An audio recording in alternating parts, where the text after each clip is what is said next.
Bienvenue sur la chaîne du Traqueur de livres. Salut aux dévoreurs de chouquettes et aux mangeurs de livres. Aujourd'hui, un western thriller financier. Tanzor de Paul Lou, Sudzer aux éditions Livres de Poche. On l'appelle Tanzor, le danseur. Comme un équilibriste sur un fil tendu au milieu de deux pitons rocheux, il marche, ou plutôt il danse. Il court tête baissée, droit devant, bien décidé à faire fortune sans enfreindre aucune loi. Il veut bâtir une fortune dans un pays qui a pour philosophie que la fortune individuelle est une aberration. En même temps, tout le monde semble vouloir qu'il parte pour Moscou pour faire des sous. Tous n'arrêtent pas de lui répéter qu'il est plus malin qu'un renard et suffisamment fou pour imaginer des choses pour gagner de l'argent. En même temps, il semble très capable. Le laps de temps de son service militaire, il a su créer une boîte de nuit, tout ce qu'il y a de plus légal, et en a ouvert une deuxième. Il semblait parti pour faire fortune, mais la fin de son service militaire a stoppé son ascension nette. Maintenant, il va là où on lui dit d'aller.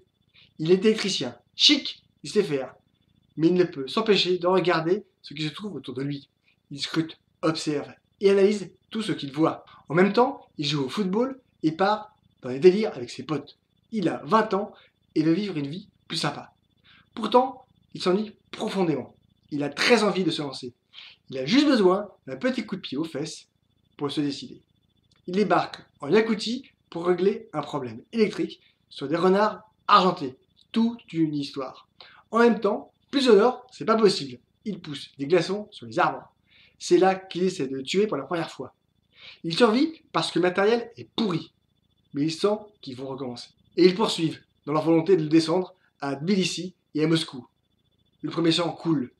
Le filet se resserre. Tanzor commence sa mue. Il rencontre son tchétchène de compète. Il s'appelle Magomet Sharipov. C'est la première rencontre depuis qu'il est chassé.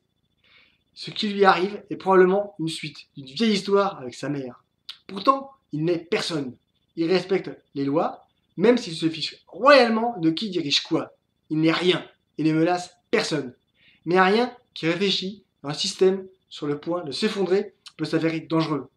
Il sait penser par lui-même et surtout, il sait comment obtenir ce qu'il désire en ayant des idées de son époque et de son âge, comme les boîtes de nuit.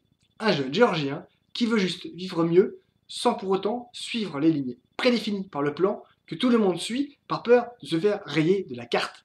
Des usines qui produisent des choses qui ne se vendent pas, que l'on stocke par tonnes. Et si on essayait de les vendre à d'autres? Par la même occasion, si on modifiait d'un rien le moule qui plie, on pourrait en faire des choses vendables. Tout le monde y gagnerait, y compris les finances du pays qui en a grandement besoin. Un système gagnant-gagnant. Un gamin qui sent que c'est le moment et qui décide de courir. La technologie existe pour lui donner un coup de main. Il y arrive et tout s'enchaîne. Cela peut donner des idées aux autres. Mais alors, cela voudrait dire qu'on leur aurait menti. Certaines choses sont réalisables, voire bénéfiques. Il peut faire des émules, devenir contagieux, donc dangereux. Les idées subversives ont tendance à se propager. Contrôler une personne est une chose. Contrôler un pays en est une autre. Quand le monde change, ceux qui restent en place meurent avec leur système. Ceux qui arrivent les terrifient et ils ont raison. Certains peuvent demander des comptes. Les changements lui ont permis de rester en vie. Il devient une cible à abattre. Ses idées sont brillantes et il sait s'entourer. D'idées simples, il les transforme en réalité tout en restant dans la légalité. Pas un rouble qui ne vienne d'une affaire louche. Il réussit, mais surtout trouve la possibilité de frapper celui qui désire sa perte. Sa fortune va juste lui permettre d'aller plus vite. Le danseur a fait de Moscou sa ville. Grâce à Vassia, il a découvert cette ville qu'il fait sienne. Il a appris à l'aimer et à la connaître comme peu la connaissent. Il l'aime d'un amour inconditionnel, comme Marina, la petite fille du roi des voleurs. Dans mon parcours de lecteur, ce livre fait partie de ceux dans lesquels j'aime me replonger de temps à autre. J'en ressors toujours avec cette impression de pouvoir tenter des choses, d'essayer pour voir. Un peu comme d'écouter la chanson de Rocky qui donne envie de courir dans les escaliers. Sudzer m'a fait découvrir un pays gigantesque à travers plusieurs régions, puis une capitale pleine d'histoire. L'idée de jouer sur le système et les pénuries avec des usines qui produisent sans objectif commercial était brillante. L'idée même de se servir du plan qui demande aux usines de produire certaines choses inutiles ou dépassées pour les transformer sans pour autant tout révolutionner. Le meilleur exemple commercial et applicable partout est cette histoire de fossiles et de marteaux, savoureuse et intelligente à la fois. Imaginez une manière de faire fortune dans un pays de contraintes qui peut vous faire disparaître sans que personne ne s'en rende compte. Comme toujours, dans les romans de Switzer, il y a des personnages savoureux. Le Tchétchène de compète, il s'appelle Magomet Sharipov, qu'il appelle Pacha. Gogi, qui a une allure atypique, mais qui se révèle au fil des pages. On a aussi l'ancien sportif de haut vol, qui se transforme en chauffeur de car qui n'existe pas. Elgar dans Face Off. 2 mètres pour 150 kg d'os et de muscles.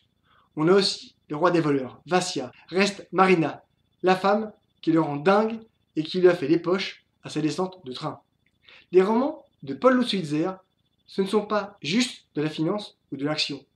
C'est toute une aventure, des voyages, des expéditions, de l'action et des rebondissements en pagaille. Il installe tout un univers que nous reconnaissons et nous plonge dans un maelstrom dont on en sort tout retourné. Je n'ai pas tout lu de ces romans. Ceux que j'ai aimés, je les ai lus, relus et re-relus, toujours avec le même entrain et toujours avec cette impression de prendre un train en marche qui m'entraîne dans des histoires pleines de choses, qui m'exaltent. Un bon roman est un bon roman. Le reste, c'est de la flûte. Maintenant, l'instant bio. Paul Switzer est né le 22 juillet 1946 à Boulogne-Billancourt. C'est un homme d'affaires qui se fait connaître et il sort le soufre. À 16 ans, il entre dans une entreprise de transport au Moyen-Orient. Selon son éditeur, il devient à 21 ans le plus jeune PDG de France et fait fortune en vendant des gadgets, notamment des porte-clés qui seront très prisés dans les années 60-70. Il les remarque au Royaume-Uni et les fait fabriquer en Extrême-Orient. En 1968, il intègre une holding puis s'établit comme consultant financier. L'homme sait parler aux médias, il construit son histoire et sa légende. Il devient un auteur de thrillers économiques. Son principe, d'écrire une histoire car son héros ou son héroïne fait fortune dans un travail acharné tout en constituant à chaque fois un mini service de renseignement. Il intègre aussi une histoire de méchant qui poursuit le personnage principal. Le style ressemble à un western et à un polar survitaminé. Il parle d'argent, cela agace ou excite, c'est selon. Avec un style atypique et une odeur de soufre, il arrive à écouler des millions d'exemplaires de ses livres. Il est traduit dans plus de 40 langues. On estime les ventes de ses livres à 40 millions d'exemplaires à travers le monde. Mais Switzer est agaçant et tout finit par se savoir. Dès 1987, Pierre Assouline, directeur de Lire, aidé en direct par Bernard Pivot dans Apostrophe, révèle le système Switzer-Durand. Switzer n'écrirait pas ses livres. Durand ne regrettera jamais être sa plume. Switzer répond en livrant dans la presse les noms de ses collaborateurs. En attendant, on parle de ses livres qui se vendent comme des petits pains. Lou Durand est un journaliste et un écrivain de renom. Il a écrit Daddy en 1987 et ce livre est une tuerie. Tout le monde a décidé qu'il avait accepté d'être la plume d'expert. Il ne l'a jamais avoué en direct. Switzer se servirait de ses connaissances et de ses ressources de publicité pour injecter son savoir dans le livre. Il utilise les dernières techniques de marketing et ça marche. Le premier roman, Monnaie, cartonne. Suivent Cash et Fortune, qui racontent les exploits et les échecs financiers de Franz Kibali, un homme d'affaires justicier. Avec ses thrillers dans un nouveau, Switzer publie Le Roi Vert, une épopée romanesque incroyable qui connaît un succès planétaire et qui sera traduit dans une trentaine de langues. Dès lors, les romans se succèdent à un rythme d'un par an. Popov, qui dépeint l'espionnage économique soviétique. Anna et l'impératrice, inspirée du destin des Darbenstein, l'une des plus belles histoires d'amour pour moi. En 2007, il publie Pluie de lumière, un thriller consacré à l'assassinat de Kennedy. Son thriller, Le Roi Rouge, s'inspire de la vie d'Arkady Gaidamak et de l'affaire des ventes d'armes à Angola, pour laquelle l'écrivain a été cité. Il reproduit, dans le roman, une grande part du mécanisme des pots de vin qui caractérise cette affaire. En novembre 2009, il revient au thriller financier en publiant L'escroc du siècle qui a, pour toile de fond, la crise financière mondiale et l'affaire Madoff.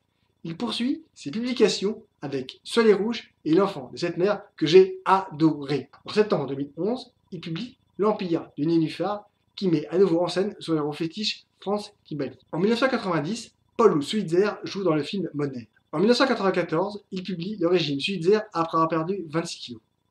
En 1995, survient la mort de Lou Durand, qui n'aura jamais nettement admis avoir collaboré à l'écriture de certains romans de Switzer. Sa mort n'empêche pas le système de perdurer avec des tirages toutefois moins élevés. En 1997, il joue son propre rôle dans le film Mauvais genre de Laurent Benigni. En juin 2002, il est victime d'un coma diabétique et est soigné en réanimation à l'hôpital de la Salpêtrière à Paris. En 2003, il lance un nouveau journal économique, Savoir sans chire. Il écrit une tribune mensuelle dans Jour de France, relancée par Robert Laffont.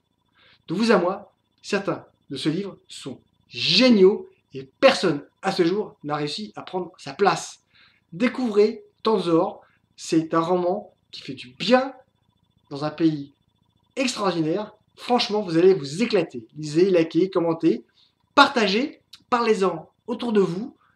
Laissez des messages, n'hésitez pas, même si vous n'en êtes pas d'accord, c'est pas un problème.